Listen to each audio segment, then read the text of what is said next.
அதை ஒரு வார்த்தை பொருளாக வச்சுச்சு. அடுத்தது மதிமுக வெளியில் வருவதற்கான ஒரு சூழல் நிலவுது. இப்ப இதெல்லாம் 2 வருஷத்துக்கு கூட இந்த ஒரு ராஜ்யசபா பார்ட்டிக்கு ஒரு காரணமாக அமையுது. நிச்சயமா காரணத்தை கூட்டணி கட்சிகளை கைவிடாது, அதுக்காக முக்கியத்துவம் கொடுக்குது அப்படின்னு. அதனால மதிமுக 27ஆம் தேதி முடிவெடுக்க போறாங்க. அந்த கட்சியுடைய பொதுச் செயலாளராக இருக்கட்டும், முதன்மை செயலாளராக இருக்கட்டும், வைகோ அவங்களுடைய பேச்சுகள்லாம் பார்க்கறது நமக்கு தெரியுது. நம்ம திமுக தெரியாதனமா அதை ஒத்துக்கிட்டோங்க, அது ஒரு துரதிருஷ்டவசமா ஒத்துக்கிட்டோம், அவங்க சின்னத்துல போட்டியிடுறதுக்குன்னு அவங்க சொல்றது. ஆக தாவேக்காவை விஜயை நம்பி வருவதற்கான ஒரு கூடுதல் காரணமாக இது அமைஞ்சிருக்கு. இப்ப நீங்க சொன்ன மாதிரிதான், அதாவது மதிமுக அவங்களும் சொல்லியிருந்தாங்க, துரை வைகோ அவர் பேசியிருந்தாரு, இது துரதிருஷ்டவசமா நாங்க இந்த சின்னத்துல போட்டிட்டோம். இன்னொரு பக்கம் காங்கிரஸ் தாவேக்காவுக்கு வந்த உடனே நிறைய எதிர்மறையான விமர்சனங்களை எழுந்திருந்துச்சு.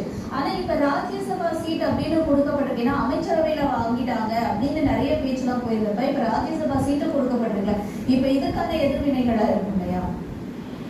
இல்ல, அந்த நேரத்துல திமுக தரப்புல நம்ம ஊழல் இப்படி போயிட்டாங்களே அப்படிங்கிற ஒரு ஆனந்தம் இதுதான் இருந்ததை தவிர ஒரு அரசியல் நம்ம எதிர்பார்க்க முடியாது. அவங்க தனி சின்னத்துல நின்னாங்க. அவங்க தேர்தல் நேரத்துல பாத்தீங்கன்னா மற்ற காங்கிரஸை தவிர மற்ற கட்சிகளுக்கு, காங்கிரஸ் தேமுதிக தவிர மற்ற கட்சிகளுக்கு, அதனால தனி சின்னத்துல இருந்தாங்க வாய்ப்பு இருக்குங்கிறதுல உடனே இன்னொரு கூட்டணிகளை போய் அவங்க ஆட்சி அதிகாரத்துக்கு வந்துருக்காங்க.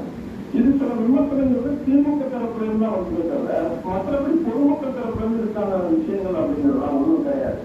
அந்த காலத்துல திமுக இப்படி பண்ணிவிடுவா, பாஜக எடுத்து வாக்களிச்சுட்டு அதுக்கப்புறம் பாஜகவுக்கு நம்பிக்கை வாக்கெடுப்புல நாடாளுமன்றத்துல 1998 தேர்தலில் பாஜகவுக்கு எதிராக வாக்கு வாங்கிட்டு 99 ஆதரிச்சு ஒரு பழைய விஷயம் இருக்கு. அதனால அரசியல் ஒரு விஷயம் இல்லை.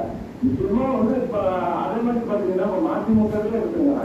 இப்ப வைகோ பல வருடங்களாக ஒரு கட்சியை தாண்டி முதலமைச்சருக்கான போராட்டங்கள், தமிழ்நாட்டுக்கான போராட்டங்கள் பண்ணிட்டு இருக்கிறாரு. ஆனா அதுக்கான ஒரு அங்கீகாரம் இல்லாத ஒரு சூழலை நம்ம தனித்து நிற்கணுங்கிறது கூற முடியலையேங்கிற ஒரு ஆனந்தம், அந்த கட்சியினுடைய ஆனந்தம் நியாயமானதானே. அப்ப இந்த விஜயுடைய அந்த காங்கிரஸ் விஷயம் அந்த மாதிரி இருக்கிறவங்களுக்கு கூடுதல் நம்பிக்கை நம்ம இங்க வரலாம் அப்படிங்கிறது வந்தாங்கன்னா அந்த 2 தொகுதி ராஜினாமா பண்ணிட்டு மதிமுக தனது சொந்த